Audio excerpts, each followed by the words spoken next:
Poetry by Robert Frost. Fire and ice. Some say the world will end in fire, some say in ice.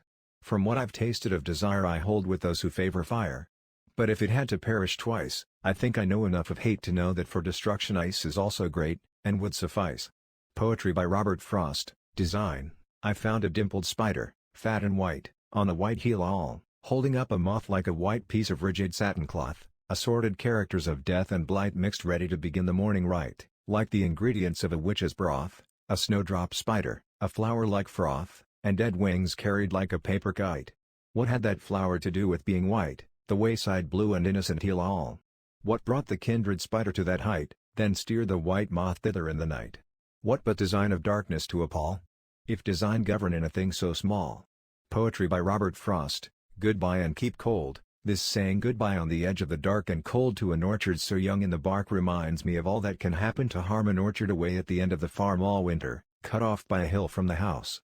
I don't want it girdled by rabbit and mouse, I don't want it dreamily nibbled for browse by deer, and I don't want it butted by grouse. If certain it wouldn't be idle to call I'd summon grouse, rabbit, and deer to the wall and warn them away with a stick for a gun, I don't want it stirred by the heat of the sun.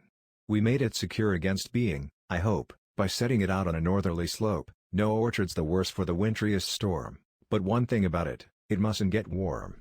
How often already you've had to be told, keep cold, young orchard. Goodbye and keep cold. Dread 50 above more than 50 below. I have to be gone for a season or so. My business a while is with different trees, less carefully nourished, less fruitful than these, and such as is done to their wood with an axe, maples and birches and tamaracks. I wish I could promise to lie in the night and think of an orchard's arboreal plight when slowly, and nobody comes with a light, its heart sinks lower under the sod. But something has to be left to God.